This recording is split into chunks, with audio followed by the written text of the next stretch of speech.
11:10 camp కార్యాలయంలో సంజీవని ప్రాజెక్టుపై సమీక్ష చేస్తారు.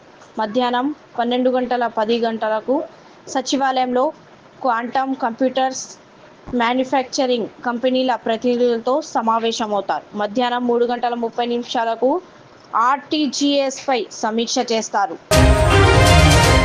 అమెరికా పర్యటనకు కేటీఆర్ మరోసారి గ్లోబల్ వేదికపై మాట్లాడుతున్న కేటీఆర్. వారం రోజులు అమెరికా పర్యటనకు బయలుదేరిన కేటీఆర్ కొలంబియా యూనివర్సిటీలో నిర్వహిస్తున్న కొలంబియా ఇండియా బిజినెస్ కాన్ఫరెన్స్ 2026లో ప్రసంగించనున్నారు. సిలిండర్ అందలేదు, బొగ్గులే దిక్కయ్యాయి. వికారాబాద్ జిల్లా పెద్దమూల్ మండలం కేంద్రంలో గ్యాస్ సిలిండర్ల కొరత ఓ వ్యక్తిని వినూత్నంగా ఆలోచింపజేసింది. సిలిండర్ సమయానికి అందకపోవడంతో రాజు అనే వ్యక్తి బొగ్గులతో పనిచేసే హ్యాండ్ బ్లోయర్ పై రైస్ కుక్కర్ పెట్టి వంట చేశాడు. ఈ దృశ్యం గ్రామస్తులను ఆశ్చర్యపరిచింది. బండి మీద నుంచి తోసేసి భార్యని చంపిన భర్త. భార్యను బైక్ పై ఎక్కించుకొని వెళ్తూ తన భార్యను ఉద్దేశపూర్వకంగా కింద పడేసిన భర్త. ఒక్కసారిగా కింద పడడంతో తలకు తీవ్ర గాయాలై అక్కడికక్కడే చనిపోయిన మహిళ. ఒక బర్త్డే పార్టీకి వెళ్ళొస్తూ గొడవ పడడంతో కోపంలో ఈ దారుణానికి ఒడిగట్టిన వ్యక్తి. సీసీటీవీ కెమెరాలో దృశ్యాలు రికార్డ్. కట్నం కోసం వేధిస్తున్నారని మృతురాలి ఫ్యామిలీ ఆరోపణలు. బీజేపీ పాలిత రాష్ట్రం ఉత్తరప్రదేశ్లోని రాంపూర్లో చోటు చేసుకున్న ఘటన. రేపు పార్లమెంటు ముందుకు అమరావతి చట్టబద్ధత బిల్లు, అమరావతి రాజధాని చట్టబద్ధత బిల్లును ప్రవేశపెట్టనున్నట్లు లోక్సభ స్పీకర్ కార్యాలయానికి తెలిపిన కేంద్ర హోంశాఖ.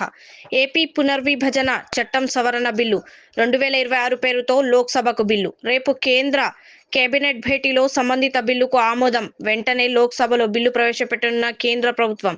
బిల్లును లోక్సభలో ప్రతిపాదించుకున్న కేంద్ర మంత్రి నిత్యానందరాయ్. హైదరాబాద్ అత్తాపూర్ పరిధిలో ఇద్దరు యువకులు పోలీస్ వాహనం ముందే ప్రమాదకర స్టంట్లు చేస్తూ బరి తెగించారు. రక్షక్ వాహనం ముందే బైక్ వీలింగ్ చేస్తూ మరో వ్యక్తి ఆ దృశ్యాలను వీడియో తీస్తూ పోలీసులకే సవాల్ విసిరారు. వెంటనే స్పందించిన పోలీసులు వారిని వెంటాడి పట్టుకున్నారు. అనంతరం డీసీపీ సమక్షంలో వారికి కౌన్సిలింగ్ నిర్వహించి తీవ్రంగా హెచ్చరించారు. కష్టాలు ఇంకా ఎన్నాళ్ళు? గ్యాస్ ఏజెన్సీ ముందు బారులు తీరిన వినియోగదారులు. వేదికపై డాన్సర్లతో కలిసి స్టెప్పులేసిన రాకాస టీం. ఆ టైంలో చనిపోవాలనుకున్న నటి హేమ. డ్రగ్స్ కేసులో తనపై వచ్చిన ఆరోపణలు మానసికంగా కలచివేశాయని నటి హేమ చెప్పారు. ఆ సమయంలో చనిపోవాలనిపించింది. మానసికంగా కుంగిపోయా. నేను ఎలాంటి తప్పు చేయలేదు. అందుకే చివరికి నిర్దోషిగా బయటికి వచ్చా. మీడియాలో వచ్చిన కొన్ని వార్తల వల్ల నా కుటుంబం చాలా సఫర్ అయింది అని ఆవేదన వ్యక్తం చేశారు.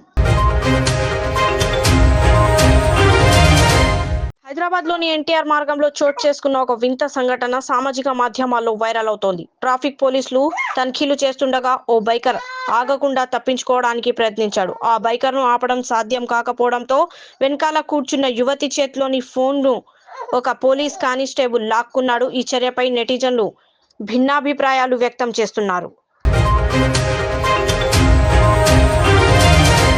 स्कूल तालीमी मैदान में एक नया इनकलाब, इस्लामिक और मॉडर्न एजुकेशन की अजीम दरसगाह।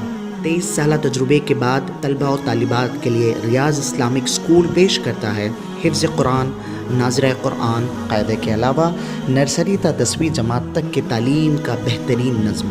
बच्चों के लिए हॉस्टल की सहूलत, मुस्तहिक़ तलबा के लिए खुसूसी रियायत, तलबा और तालिबात के लिए अलहदा क्लासेस के माकूल नज़्म, खुसूसी computer classes, hardware and software training, बच्चों में तहरीर और तकरीरी सलाहियतों को उजागर करने के लिए हफ्तावारी प्रोग्राम, काबिल और मुशफ़िक़ असातिज़ा इकराम की निगरानी में बेहतरीन तालीम नज़्म। सुबह 8 बजे तक शाम 4:30 बजे दाखिले जारी हैं, उजलत कीजिए। Riyaz Islamic school, opposite lane, new SR petrol pump, Vattapalli, Hyderabad.